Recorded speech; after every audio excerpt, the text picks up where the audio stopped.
Hi guys, I am Rajan Pandey. Welcome to my channel Shakespeare classes. Guys, जैसा कि आप लोग जानते हैं कि हम लोग 60 दिनों का इंग्लिश स्पोकन का कोर्स कर रहे हैं, जिसमें से आज 30वां दिन है। और आज मैं पढ़ाने जा रहा हूँ फ्यूचर परफेक्ट कंटिन्यूअस टेंस। और 31वें दिन से हम लोग पढ़ेंगे कन्वर्सेशन डिस्कशन की क्लासेस। अगर आप चाहते हैं कि 31वें दिन से आप लोग अंग्रेजी बोलना शुरू कर दें, तो अब तक जो कुछ मैंने पढ़ाया है या आज पढ़ा रहा हूँ, प्लीज़ आप उसे अच्छी तरह से कवर कर लें। फ्यूचर परफेक्ट कंटिन्यूअस टेंस के वाक्य के अंत में ता हुआ रहेगा, ती हुई रहेंगी, ते हुए रहेंगे, ऐसे अंत होगा, ठीक है। और इसके साथ समय रह भी सकता है और इसके साथ समय नहीं भी रह सकता है। मतलब ता हुआ रहेगा के साथ समय रहे तो भी फ्यूचर परफेक्ट कंटिन्यूअस टेंस, और इसके साथ समय नहीं रहे तो भी फ्यूचर परफेक्ट कंटिन्यूअस टेंस। या इसकी एक और पहचान होती है, ता रहेगा, ती रहेंगी, ते रहेंगे से अंत करेगा। और जब ता रहेगा, ती रहेंगे से अंत करेगा, तब समय रहना जरूरी है। ऊपर लगे साथ समय रहे नहीं रहे, हर हाल में फ्यूचर परफेक्ट कंटिन्यूअस टेंस। लेकिन नीचे वाला ता रहेगा, ती रहेगी, रहेगा, तो हर हाल में समय रहना जरूरी है। कुछ उदाहरण लेते हैं। राम 5 वर्षों से क्रिकेट खेलता हुआ रहेगा, वह 2024 में पढ़ाता रहेगा। सीता एक पत्र लिखती हुई रहेगी। और देखें, ता हुआ रहेंगे, ती हुई रहेंगे का अंग्रेजी होता है शैल हैव बीन, अच्छा है विल हैव बीन। इसके बाद हमेशा वर्ब का चौथा रूप लगता है, याद रखें। ता हुआ रहेगा, ती हुई रहेंगे, अंग्रेजी होगा शैल हैव बीन, चाहे विल हैव बीन। आज दोनों के बाद हमेशा वर्ब का चौथा रूप लगेगा। बनाते हैं 1 नंबर पहला राम, 2 नंबर सबसे लास्ट में जाते हैं, ता हुआ रहेगा, पीछे से रिवर्स आते हैं, या 3 नंबर या 4 और 5 वर्षों से क्या हुआ 5। 1 नंबर राम का होगा राम। हम पढ़ चुके हैं कि राम के साथ लगेगा शैल हैव बीन लगेगा कि विल हैव बीन, तो विल हैव बीन लगेगा, तो लगा दिया विल हैव बीन।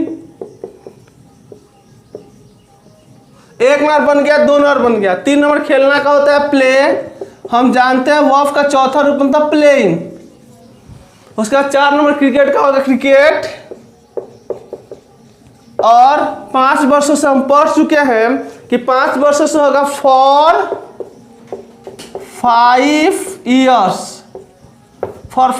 ईयर्स। अब देखें, वह 2024 में पढ़ाता रहेगा। 1 नंबर वह, 2 नंबर ता रहेगा, पीछे से रिवर्स आते हैं, 3 नंबर या 4 या 5।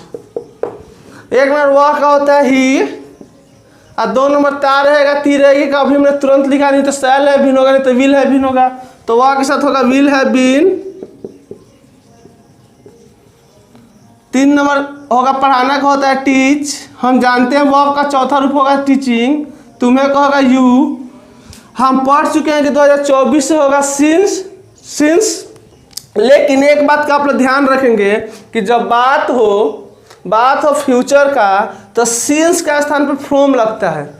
सिंस का स्थान पर क्या लगता है? फ्रॉम लगता है। तो 2024 के लिए सिंस 2024 लिखना क्या है? गलत है। याद कर ले, सिंस का प्रयोग प्रेजेंट में या पास्ट में होता है, और सिंस के स्थान पर फ्रॉम का प्रयोग फ्यूचर में होता है। तो 2024 के लिए होगा फ्रॉम 2024। अगर यही बात प्रेजेंट का होता तो फ्रॉम के यहाँ पे स्थान पे क्या लगता है? सिंस 2024। पास्ट का भी होता है तो यहाँ पे लगता है सिंस 2024।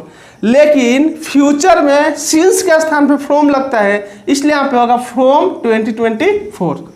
1 नंबर सीता, 2 नंबर या 3 और ये आपका 4। इसमें टाइम नहीं है, लेकिन ती हुई रहेगी, संत कर रहा है, इसलिए कौन टेंस होगा? Future perfect continuous tense. Sita का होगा सीता, ती हुई रहेगी का होगा विल हैव बीन, और लिखना का होगा राइट, आईएनजी लगता होगा राइटिंग, और ए पत्र का होगा अ लेटर। यह निगेटिव सेंटेंस है। अगर इसका निगेटिव सेंटेंस हो तो पहले यह समझ लें कि नहीं है ही नहीं, और यह सोच के इस वाक्य को बना लें। तो जब इसको बनाएंगे तो क्या होगा? आई के बाद होगा शैल हैव बीन, खेलना का होगा प्लेइंग, और सोमवार से होगा आपका फ्रॉम मंडे। और हम अच्छी तरह से जानते हैं कि अगर इसमें नहीं हो तो नहीं के लिए नॉट लगेगा। तो नहीं के लिए नॉट कहाँ लगेगा, तो हमेशा शैल या विल के बाद यहाँ पे नॉट लगेगा, याद रखेंगे। शैल या विल के बाद नॉट लगेगा। अगर आप हैव के बाद नोट लगाएंगे तो गलत हो जाएगा, या बीन के बाद नोट लगाएंगे तो गलत हो जाएगा। हमेशा शैल या विल के बाद ही नोट लगता है। क्लियर? यह देखिए, यह यस नो क्वेश्चन, क्योंकि शुरुआत इसका क्या से है, पहले बना लेंगे, समझ जाए क्या है ही नहीं। तो क्या होगा, यू विल हैव बीन, पछताना का होगा रिपेंटिंग वर्षों से फॉर ईयर्स। और ध्यान रखेंगे लोग, अगर वाक्य क्या से शुरू हो, किससे शुरू हो, क्या से, तो अगर वाक्य क्या से शुरू हो तो केवल विल को या शैल को बाहर निकाल देंगे। केवल विल को या शैल को कहाँ निकाल देंगे, बाहर। तो यह भी क्लियर हो जाएगा। अब देखें, वाक्य के बीच में क्यों है, इसका मतलब हुआ कि डब्ल्यूएस ग्रुप हुआ। मैं बता चुका हूँ, चाहे निगेटिव हो चाहे यस नो क्वेश्चन हो या डब्ल्यूएस ग्रुप पहले सीधा बना लेंगे। तो पहले सीधा बनाएंगे तो क्या होगा, he will have been waiting for 4 days। Clear? अब बीच में क्यों है तो मैं बता चुका हूँ कि क्यों हो, चाहे कोई भी डब्ल्यूएस क्वेश्चन हो तो उसको सीधे आगे लाएंगे। तो क्यों के लिए वाई क्या लिखा आएगा, आगे वाई आ गया। अब वाई जब आगे आ गया तो केवल विल बाहर निकलेगा, केवल विल, यहाँ पे केवल विल बाहर निकलेगा। अगर है भी बाहर निकाल देंगे तो गलत हो जाएगा। अगर उसी तरह सेल होता तो केवल सेल बाहर निकलता है। इस सब बात का आप लोग ध्यान रखेंगे। तो ये वाक्य बन के क्या हो गया, तैयार हो गया।